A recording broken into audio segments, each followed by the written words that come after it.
Bonjour à tous et à toutes, j'espère que vous allez bien.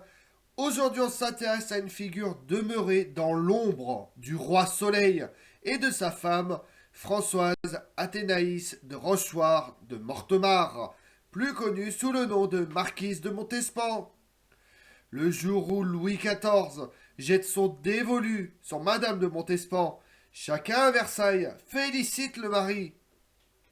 C'était mal connaître Louis-Henri de Pardaillan, marquis de Montespan.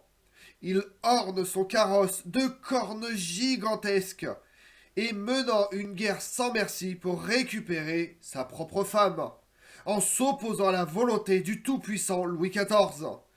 Le marquis de Montespan, plus connu comme le mari de la favorite du roi, la Montespan, fut l'un des premiers à oser contester la monarchie absolue de droit divin.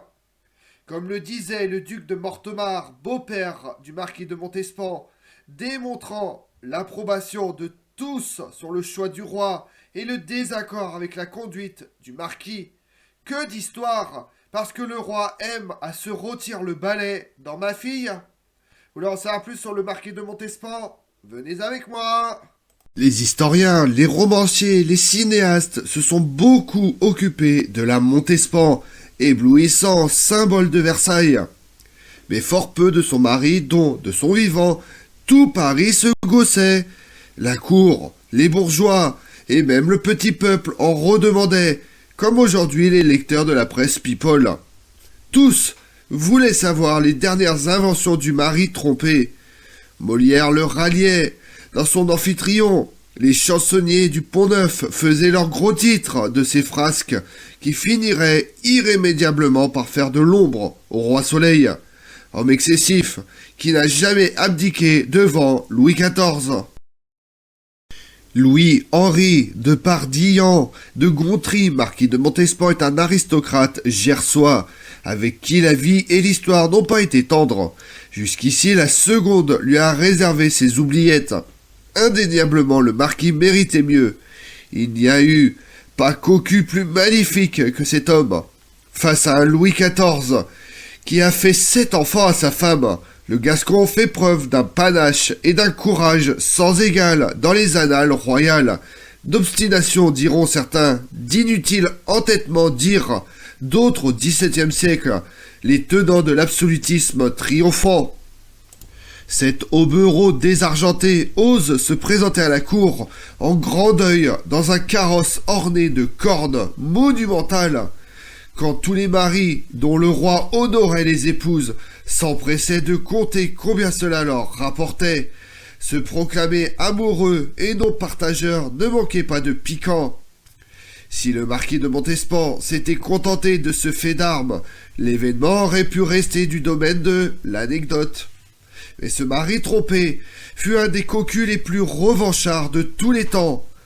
Du côté d'Auze, où le roi l'avait renvoyé sur ses terres cuver son malheur, Louis-Henri de Pardaillan, quoique désargenté, fait rehausser la porte d'entrée de son château pour que toutes ses cornes puissent passer.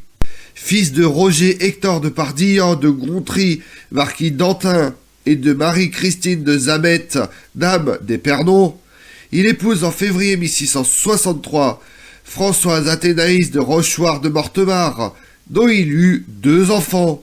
Cette alliance avec mademoiselle de Mortemart, issue de la maison de Rochechouart et réputée pour sa beauté, est une réussite pour le marquis, toujours un coin d'argent, en permanence au bord de la saisie judiciaire.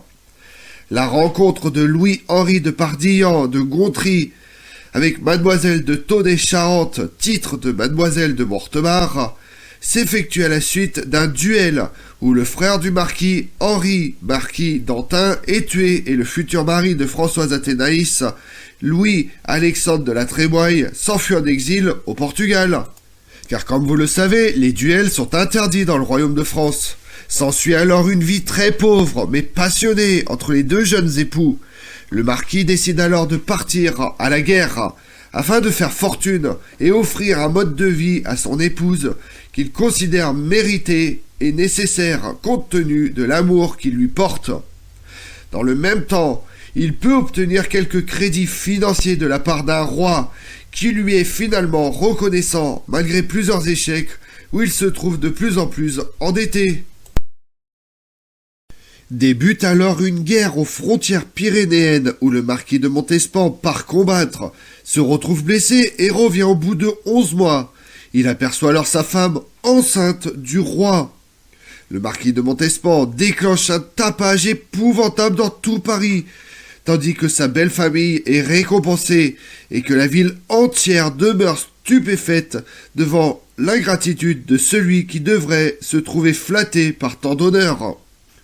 Au temps du roi Soleil, avoir sa femme dans le lit du monarque était pour les nobles une source de privilèges inépuisable. Le jour où Louis XIV jette son dévolu sur Madame de Montespan, chacun à Versailles félicite le mari de sa bonne fortune. C'était mal connaître Louis-Henri de Padillan, marquis de Montespan. Gascon fiévreux, passionnément amoureux de son épouse, Louis-Henri de Padillan prit très mal la chose. En juillet 1668, le grand divertissement royal célèbre à Versailles les victoires du roi Soleil en Flandre et cette autre conquête du roi, Madame de Montespan. Louis XIV n'a pas inventé la mode de la chasse dans le vivier des jeunes filles de la cour, mais enlever une femme à son mari tout en conservant la maîtresse précédente, en l'occurrence Louise de la Vallière, est considéré alors comme un péché mortel. Les deux amants n'en ont cure. À la cour se gardent de crier au scandale. Les maris jaloux, eux, peuvent toujours méditer ces vers d'Amphitryon de Molière. Un partage avec Jupiter n'a rien du tout qui déshonore, et sans doute il ne peut être que glorieux de se voir le rival du souverain des dieux. Seul Louis-Henri de Padillan de Gontry, marquis de Montespan, ose manifester son désaccord. Il a épousé Françoise Athénaïs de Rochechouart de Mortemart en 1663, et leur couple a vécu quelques mois de bonheur, ponctués par la naissance de 2 enfants. Mais le caractère bouillant de ce Gascon, de vieille souche, turbulent, joueur et duelliste, lasse la marquise, devenue l'une des dames d'honneur préférées de la reine Marie-Thérèse d'Autriche.